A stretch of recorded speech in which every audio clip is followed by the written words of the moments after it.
BNP নেতা রুহুল কবির রিজভী, মির্জা আব্বাস এবং ফখরুল ইসলাম আলমগীরকে সাবধান করে দিচ্ছি, ইসলাম এবং মুসলমানদের বিষয়ে যে কোনো কথা বলতে অত্যন্ত সতর্ক এবং সাবধানতার সহিত বলবেন, না হলে রুহুল কবির রিজভী সাহেব আপনার যেরকম দলীয় মিটিংয়ে অসংখ্য লোকের সামনে যখন আপনি শিবিরকে জামাতকে রকগাটা বাহিনী বলেছিলেন, সাথে সাথে গর্জে উঠেছিল পুরা ময়দান, জুতা চেয়ার লাঠি নিয়ে ধেয়ে উঠেছে উপস্থিত জনগণের প্রায় ৮০% মানুষ। এদেশের মানুষ মুসলমান, ইসলাম বিদ্বেষী এবং বিরোধী নয়।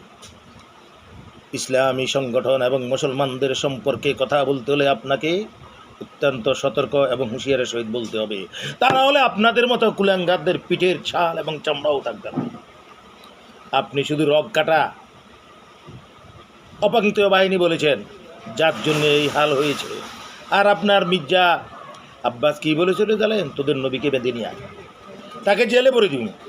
এই ধরনের কুলাঙ্গারদের চামড়া বাংলাদেশের মুসলমানরা রাখবে না কখনো। আর আপনার মির্জা ফখরুল সাহেব, আপনি বলেছেন আপনি শরীয়তের আইন সমর্থন করেন না, আপনার দল শরীয়ত আইনে বিশ্বাস করে না।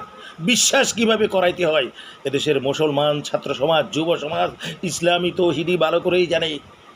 আপনাদের পিঠের চামড়া কেটে নুন মরিচ দিয়ে ডুকডুকি বাজিয়ে তারপর বুঝিয়ে দিবে যে শরিয়া কিভাবে মানতে হয় আর কিভাবে বুঝতে হয়।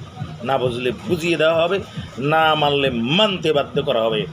না হয় কুত্তার মতো ভিডিয়ে এপিট করে হিন্দু মুশরিক কাফেরদের মতো অগ্নিতে নিক্ষেপ করিয়ে জ্বালিয়ে চাই ভস্ম করে দেওয়া হবে। সুতরাং কথা বলতে সাবধান।